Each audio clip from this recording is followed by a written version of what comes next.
Hello everyone, welcome to Internet Learning. Hope you all are doing well. So today we are going to discuss the topic conservation of resources of class 10 geography chapter number 1. So in the last video we discussed about the resource planning in India, and there we got to know that what are the processes which are involved in resource planning and why it is very important for having a proper resource plan. Apart from that, we also discussed that merely having resources is not sufficient, but having technological development and institutional development is also very important.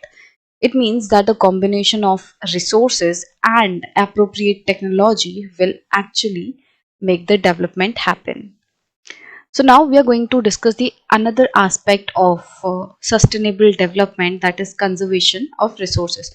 So if we go back to our definition that we discussed for the sustainable development, there we discussed that sustainable development means development should take place without damaging the environment, and development in the present should not compromise the needs of the future generation. It means whatever development is happening right now, it should be in the way that is not hampering the environment. कुछ इस तरीके से होनी चाहिए कि environment को नुकसान ना पहुंचे, और इसके साथ साथ हम resources को कुछ इस तरीके से इस्तेमाल करें जिससे कि future generation की जो नीड्स हैं वो कॉम्प्रोमाइज ना हो। तो अब ये होगा कैसे, मतलब how do we ensure that we are not damaging the environment and we are not compromising the needs of the future generation. So the first thing is to have a proper resource plan. मतलब कि अगर हमें ये sustainable development ensure करनी है तो उसके लिए हम क्या करेंगे, एक अच्छा रिसोर्स प्लान जो है वो बनाएंगे, डेवलप करेंगे, क्योंकि यहाँ पे हमने पढ़ा था कि resource planning is essential for sustainable existence of all form of life and sustainable existence is a component of sustainable development. इसका मतलब कि अगर हमें sustainable development चाहिए तो resource planning चाहिए, बट इसके साथ साथ अगर हमें sustainable development चाहिए तो हमें क्या चाहिए, कंजर्वेशन ऑफ रिसोर्सेज चाहिए। मतलब कि हमें हमारे जितने भी रिसोर्सेज हैं we need to conserve them. Conserve का मतलब क्या, उनको बचा के रखना, उनको प्रोटेक्ट करना है, उनको सेव करना है। अगर हम इनको सेव नहीं करेंगे तो क्या होगा, हमारे एनवायरमेंट को नुकसान पहुंचेगा। इसके अलावा हमारी जो फ्यूचर जनरेशन है उसके लिए रिसोर्सेज बचेंगे ही नहीं। तो इसीलिए कंजर्वेशन बहुत ज्यादा जरूरी है सस्टेनेबल डेवलपमेंट के लिए। तो वही चीज हम डिस्कस करने वाले हैं। Resources are vital for any developmental activity, so we cannot expect development without resources. तो अगर हमें डेवलपमेंट करनी है तो रिसोर्सेज तो चाहिए ही, but irrational consumption and overutilization of resources may lead to socio-economic and environmental problems. But अगर हम डेवलपमेंट करने के चक्कर में रिसोर्सेज को आंख बंद करके यूज करेंगे, उनका ओवर यूटिलाइज करेंगे, उन्हें बिना सोचे समझे अगर हम रिसोर्सेज को यूज करेंगे तो होगा क्या कि हमारे रिसोर्सेज जो हैं वो खत्म होने लगेंगे, एनवायरमेंटल प्रॉब्लम्स जो हैं वो आने लगेंगी, और सोशियो इकोनॉमिक प्रॉब्लम्स जो हैं वो भी आने लगेंगी। अब अगर रिसोर्सेज खत्म होने लगेंगे, अगर रिसोर्सेज को हम ओवर यूटिलाइज करेंगे तो उससे सोशियो इकोनॉमिक प्रॉब्लम्स कैसे आएंगी। जैसे अब मान लो हम पानी का एग्जाम्पल लेके चलते हैं, ठीक है। पानी is a very very important resource अगर हमें सर्वाइव करना है, सो वी नीड वाटर। तो water is something that everyone needs, मतलब हर एक ऑर्गेनिज्म को चाहिए। तो अगर ऐसे में हम पानी का ओवर यूटिलाइजेशन कर रहे हैं, मतलब कि हम पानी को यूज कर रहे हैं, उसको पॉल्यूट करते जा रहे हैं, जो हमारे ग्राउंड वाटर रिजर्व्स हैं वो डिप्लीट हो रहे हैं, और अल्टीमेटली हमें क्या देखने मिल रहा है कि पानी की किल्लत आ रही है। बहुत सारी ऐसी जगहें हैं जहाँ पे अब पानी की प्रॉब्लम है, जहाँ टैंकर्स आते हैं पानी देने के लिए। तो उसके चलते क्या हो रहा है कि एक तो ये अमीर और गरीब का जो डिवाइड है वो और ज्यादा बढ़ते जा रहा है। अमीर तो पानी की कमी होने के बावजूद भी पानी को अफोर्ड कर पा रहा है कि चलो फ्री में पानी नहीं मिल रहा, कोई बात नहीं, मेरे पास बहुत पैसा है, मैं थोड़ा सा पैसा देके पानी खरीद लूंगा। सो जो लोग अमीर हैं वो फिर भी बेटर कंडीशन में है, उनको ज्यादा कोई दिक्कत नहीं है, उनके पास पैसा है, they can afford to buy water. But if we talk about the poor section, वो लोग इतने वेल ऑफ नहीं है, उनके पास इतना पैसा नहीं है कि वो पानी को खरीद सके। तो हो क्या रहा है कि अच्छी क्वालिटी का पानी उनको नहीं मिल रहा, वो प्यासे मर रहे हैं, उनको बीमारियां हो रही हैं। और ये जो अमीर और गरीब का डिवाइड है वो कैसे बढ़ रहा है, भाई जो गरीब है वो और गरीब होता जा रहा है क्योंकि उसकी हेल्थ अच्छी नहीं है, उसको पानी पीने को नहीं मिल रहा है ना। और वही जो अमीर है वो और अमीर होता जा रहा है क्योंकि उसके पास सारे रिसोर्सेज है। उसको अगर पानी की कहीं कमी है तो वो भी पानी को खरीद के वो उस कमी को पूरा कर ले रहा है, उसको उसकी लाइफ में कोई दिक्कत नहीं आ रही। तो अमीर जो है और अमीर बन रहा है, गरीब जो है और नीचे जाता जा रहा है, गरीब होते जा रहा है। इसके अलावा भाई आपने देखा होगा ये टैंकर वगैरह जब आते हैं तो किस तरीके से कितना झगड़ा होने लगता है, और किस तरीके से जो हीट है वो हमें देखने मिलती है कि भाई अगर कहीं पे टैंकर वगैरह आया तो लोग झड़प कर रहे हैं, लड़ रहे हैं कि नहीं मेरी बाल्टी पहले भरने दो, मेरी बाल्टी पहले भरने दो। तो मतलब कि हमें इस तरीके से सोसाइटी में अनरेस्ट देखने मिलता है, एक एक जो पीस है वो डिस्टर्ब होता हुआ दिखता है। इसके अलावा क्रिमिनल एक्टिविटीज बढ़ेंगी अगर रिसोर्सेज जो हैं वो लोगों को नहीं मिलेंगे, अगर रिसोर्सेज का ओवर यूटिलाइजेशन हो जाएगा, अगर रिसोर्सेज खत्म हो जाएंगे तो क्या होगा कि लोगों के पास रिसोर्सेज नहीं बचेंगे। अब लोग भूखे मर रहे हैं, प्यासे मर रहे हैं, लोगों के पास जीने के लिए सही से जितने भी रिसोर्सेज चाहिए वो नहीं है। तो अब पर्सन को जीना तो है ही, जान तो बचानी है, तो वो अपनी जान को बचाने के लिए, अपना पेट भरने के लिए क्या करेगा, इलीगल एक्टिविटीज करना शुरू कर देगा, क्रिमिनल एक्टिविटीज करना शुरू कर देगा। तो क्या होगा, अगेन सोसाइटी में अनरेस्ट क्रिएट होगा। तो ये इस तरीके से सोशियो इकोनॉमिक प्रॉब्लम्स क्रिएट हो रही हैं। एनवायरमेंटल प्रॉब्लम्स कैसे, भाई देखो अगेन अगर पानी का ही एग्जाम्पल लें, पानी पॉल्यूट होगा तो उससे क्या होगा, पानी में जो रहने वाले जीव जंतु हैं वो खत्म होंगे, उनकी लाइफ पे खतरा पड़ेगा।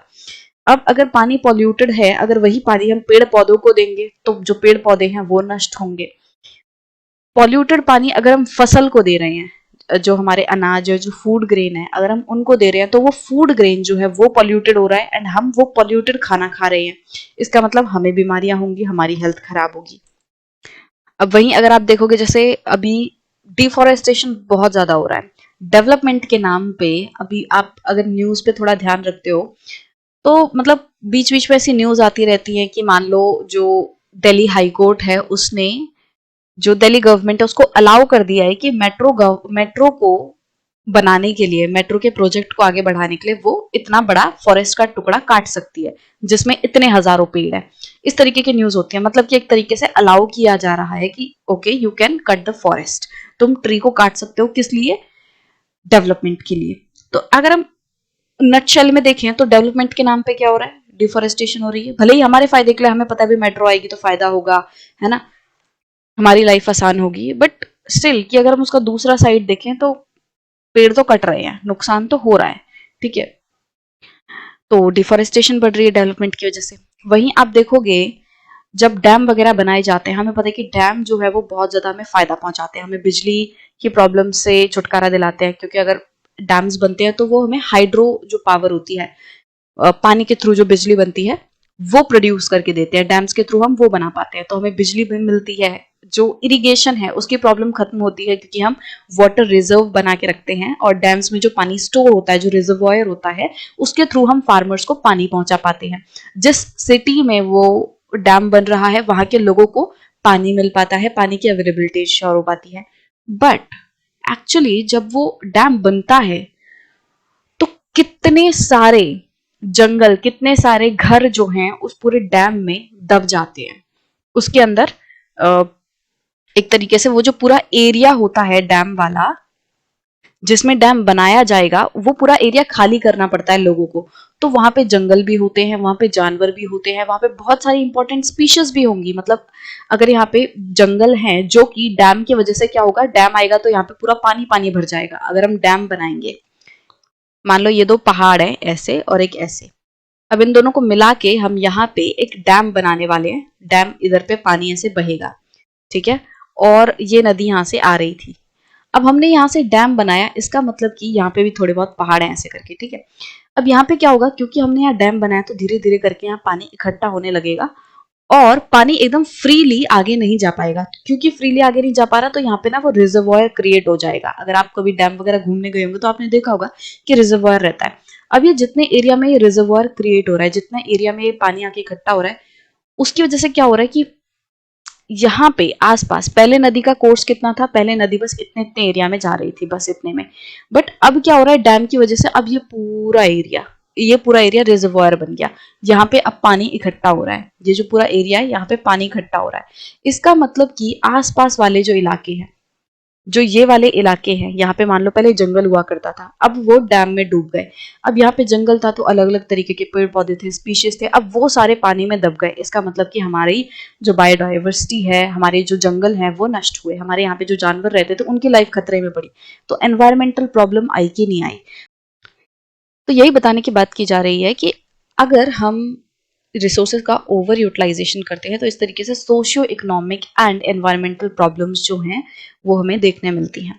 To overcome these problems, resource conservation at various level is important. अब अगर हम इन दिक्कतों से निजात पाना चाहते हैं या इन्हें ओवरकम करना चाहते हैं, इनका सामना करना चाहते हैं, तो उसके लिए हमें क्या करना पड़ेगा? रिसोर्सेज को कंजर्व करना पड़ेगा। रिसोर्सेज को कंजर्व करना मतलब रिसोर्सेज को बचाना होगा, हमें अंधाधुंध यूज नहीं करना है, जितनी जरूरत है उतने हिसाब से यूज करना है, रिसोर्सेज को वेस्ट नहीं करना है। और ये जो कंजर्वेशन है वो हर लेवल पे इंपॉर्टेंट है, मतलब कि मेरे और आपके घर से लेके नेशनल लेवल तक ये जो रिसोर्स कंजर्वेशन है वो बहुत ज्यादा जरूरी है कि हम अपने लेवल पे रिसोर्स कंजर्वेशन करें, हमारे सिटी के लेवल पे, हमारे स्टेट के लेवल पे और हमारे नेशनल लेवल पे, सब जगह हर एक लेवल पे ये जो कंजर्वेशन है रिसोर्सेज का वो होना बहुत जरूरी है। This had been the main concern of the leaders and thinkers in the past. तो ये जो रिसोर्स को बचाना है, कंजर्व करना है, ये अलग अलग जो थिंकर्स हैं, अलग अलग जो लीडर्स हैं, उनकी चिंता का विषय ये रहा है कि भाई कैसे करें कि हम अपने रिसोर्सेज को कंजर्व कर पाए। तो जैसे एग्जाम्पल के तौर पे गांधी जी जो हैं उनका एग्जाम्पल दिया हुआ है कि किस तरीके से वो बहुत ज्यादा कंसर्न थे रिसोर्सेज को लेकर।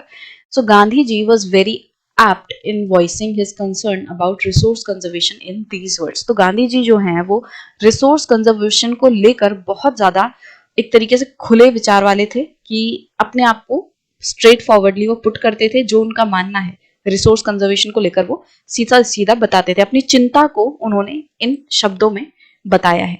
उन्होंने क्या बोला है कि there is enough for everybody's need and not for anybody's greed. तो वो क्या कहते हैं कि हमारे पास इतने रिसोर्सेस तो हैं कि हम हर एक पर्सन की जरूरत को पूरा कर सकें। हमारे पास इतने रिसोर्सेज हैं, इतने संसाधन हैं कि हर एक जो पर्सन है उसकी जितनी भी जरूरतें हैं, जितनी भी नीड हैं, उनको हम पूरा कर सकते हैं। बट हमारे पास इतने रिसोर्सेज नहीं है कि हम एक पर्सन की भी ग्रीड को पूरा कर सके, लालच को पूरा कर सके। मतलब जरूरत के लिए हमारे पास पर्याप्त है, मतलब हमारे देश में या हमारी धरती पे जितने भी लोग हैं, करोड़ों लोग हैं, बिलियंस ऑफ पीपल जो है हमारे धरती पे हैं, तो उन सबकी जरूरतों को पूरा करने के लिए हमारे पास पर्याप्त रिसोर्सेज हैं। बिना किसी टेंशन के, बिना किसी दिक्कत के हम हमारे रिसोर्सेज की मदद से अपनी जरूरतों को पूरा कर सकते हैं। ना ही फ्यूचर जनरेशन को दिक्कत आएगी, ना हमें दिक्कत आएगी। बट अगर हम ग्रीड की बात करें तो ग्रीड के मामले में अगर एक पर्सन के लालच को भी अगर हम पूरा करना चाहे ना, तो हमारे वो रिसोर्सेज कम पड़ जाएंगे, क्योंकि लालच है ही ऐसी चीज। आज हमारे पास मान लो हमने बोला कि हमारे पास कोई चीज है, मान लो चॉकलेट है, मान लो है ना, कि आप कहोगे बस एक चॉकलेट आ जाए। अब जैसे ही आपने ये विश किया, एक चॉकलेट आ गई आपके हाथ में, एक चॉकलेट आ गई है ना, मान लो जादू हो रहा है फिलहाल, तो एक चॉकलेट आ गई। फिर आपको लगेगा कि जैसे एक चॉकलेट आ गई ऐसे मैं दो और ले सकता हूँ। फिर आपने विश की कि चलो दो चॉकलेट आ जाए, और फिर आपने किया कि दो क्यों, अरे चार आ जाए। तो मतलब ग्रीड की कोई लिमिट नहीं होती। हमारे पास जब कुछ आ जाता है तो हम चाहते हैं कि और आए और आए और आए। तो ये जो चीज है ये दिक्कत का कारण है।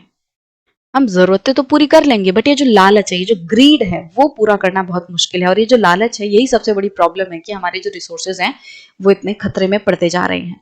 He placed the greedy and selfish individuals and exploitative nature of modern technology as the root cause of resource depletion at a global level। तो गांधी जी क्या कह रहे हैं? Gandhi ji greedy and selfish individuals को, मतलब ऐसे लोग जो स्वार्थी हैं, जो सिर्फ अपने बारे में सोचते हैं, और ऐसे लोग जो लालची हैं, तो लालची और स्वार्थी लोगों को बोला है उन्होंने कि वो रिसोर्स डिप्लीशन का मेन कारण है। इसके साथ साथ ग्रीडी सेल्फिश इंडिविजुअल्स के साथ साथ जो मॉडर्न टेक्नोलॉजी है, जो नई नई टेक्नोलॉजीज निकल के आ रही है, उनका जो एक्सप्लॉइटेटिव नेचर है, मतलब कि वो बहुत बुरे तरीके से रिसोर्सेज को एक्सप्लॉइट कर रही है, उनका इस्तेमाल कर रही है।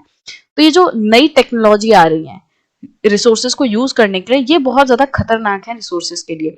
तो गांधी जी क्या कहते हैं? Greedy and selfish individuals and exploitative nature of modern technology जो है ये सबसे मेन कारण है रिसोर्स डिप्लीशन का, कि भाई हमारे पूरे वर्ल्ड में ग्लोबल लेवल पे जो रिसोर्स डिप्लीट हो रहे हैं, रिसोर्सेज के जो रिजर्व्स हैं वो खत्म हो रहे हैं, उनका कारण क्या है? कि भाई लालची लोग हैं, अपने बारे में सोचने वाले लोग हैं, सेल्फिश लोग हैं, और ये जो नई नई टेक्नोलॉजी आ रही है वो क्या कर रही है, रिसोर्सेज को बहुत बड़े लेवल पे एक्सप्लॉइट कर रही हैं, यूज कर रही हैं।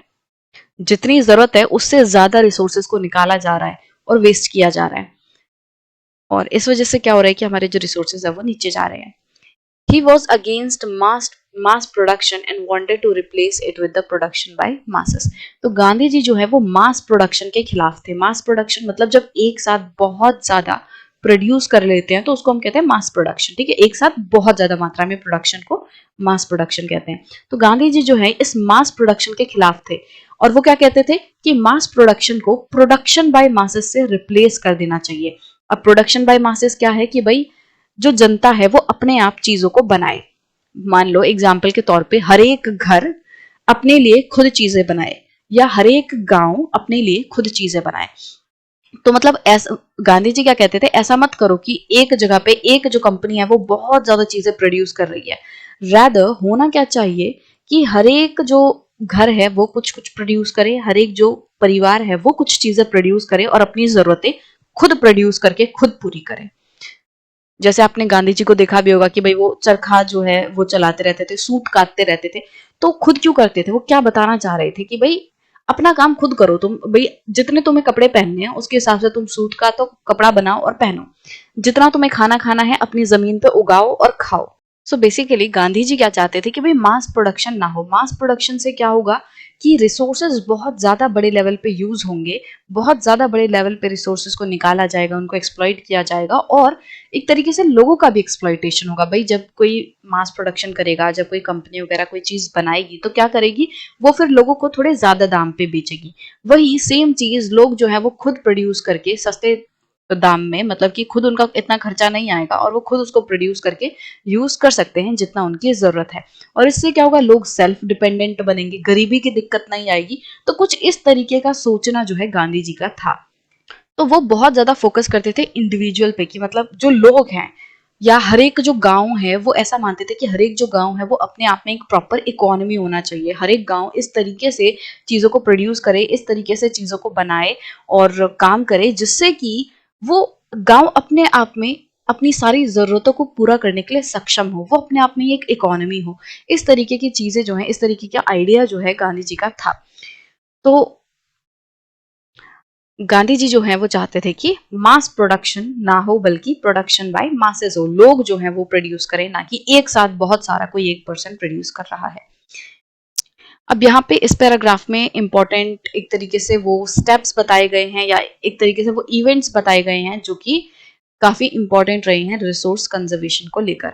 सो at the international level the club of Rome advocated resource conservation for the first time in a more systematic way in 1968। तो 1968 में जो क्लब ऑफ रोम है उसने काफी सीरियस तरीके से और बहुत ज्यादा सिस्टमेटिक वे में रिसोर्स कंजर्वेशन को बढ़ावा दिया, उसके बारे में बात उठाई। Subsequently, in 1974, Gandhian philosophy was once again presented by Schumacher in his book Small is Beautiful. अब 1974 में जो ऑथर थे शूमाकर, उन्होंने एक बुक लिखी स्मॉल इज ब्यूटीफुल, और इस बुक के थ्रू उन्होंने गांधीयन फिलॉसफी को हाईलाइट करने की कोशिश की, गांधी जी के आइडियाज को सामने लाने की कोशिश की। The seminal contribution with respect to resource conservation at the global level was made by the Brundtland Commission Report 1987। इसी के अलावा मतलब इन्हीं सभी चीजों के साथ साथ ब्रंटलैंड कमीशन रिपोर्ट आई थी एक 1987 में, उसने भी रिसोर्स कंजर्वेशन को लेकर ग्लोबल लेवल पे आवाज उठाई, एक तरीके से अवेयरनेस क्रिएट करने की कोशिश की, इसके ऊपर मुद्दा जो है इसको उठाया। तो इन्होंने ये जो रिपोर्ट दी है ब्रंटलैंड कमीशन रिपोर्ट, इसके थ्रू सस्टेनेबल डेवलपमेंट का जो कॉन्सेप्ट है वो सबसे पहले इंट्रोड्यूस किया। मतलब कि जो ब्रंटलैंड कमीशन रिपोर्ट आई थी 1987 में, इसने सबसे पहले सस्टेनेबल डेवलपमेंट का जो कॉन्सेप्ट है वो सामने लाया। और इन्होंने क्या बोला कि अगर हम सस्टेनेबल डेवलपमेंट को इंश्योर करते हैं तो इससे हम रिसोर्स कंजर्वेशन कर सकते हैं। तो मतलब वो सस्टेनेबल डेवलपमेंट के थ्रू रिसोर्स कंजर्वेशन को हाईलाइट कर रहे थे, which was subsequently published in a book entitled Our Common Future। अब ये जो पूरी रिपोर्ट है इसको बाद में बुक के तौर पे पब्लिश किया गया, और उस बुक का नाम क्या दिया, आर कॉमन फ्यूचर, कि हम सब लोगों का एक कॉमन फ्यूचर है। Another significant contribution was made at the Earth Summit at Rio de Janeiro, Brazil in 1992. तो हमने ऊपर रियो डी जेनेरियो की बात की ही थी कि किस तरीके से जो अर्थ समिट हुई थी रियो डी जेनेरियो में, उसने भी जो सस्टेनेबल डेवलपमेंट का कॉन्सेप्ट है उस पर बहुत ज़्यादा फोकस किया। तो हाँ, आप इन चीज़ों को, ये जो नाम दिए हैं, एक गांधीयन फिलॉसफी की बात की गई है, शूमाकर ने जो बुक लिखी है स्मॉल इज ब्यूटीफुल, इनको और क्लब ऑफ रोम को, ये जितने भी पॉइंट्स इसमें दिए गए हैं आर कॉमन फ्यूचर को, इनको आप थोड़ा ध्यान रख सकते हो किस तरीके से कि हाँ भाई कौन कौन से ऐसे इवेंट रहे हैं, कौन कौन से ऐसे ऑर्गेनाइजेशन रही हैं जिन्होंने रिसोर्स कंजर्वेशन पे बहुत ज़्यादा फोकस किया है। तो इनके कंट्रीब्यूशन के लिए आप इनको थोड़ा ध्यान रख सकते हो।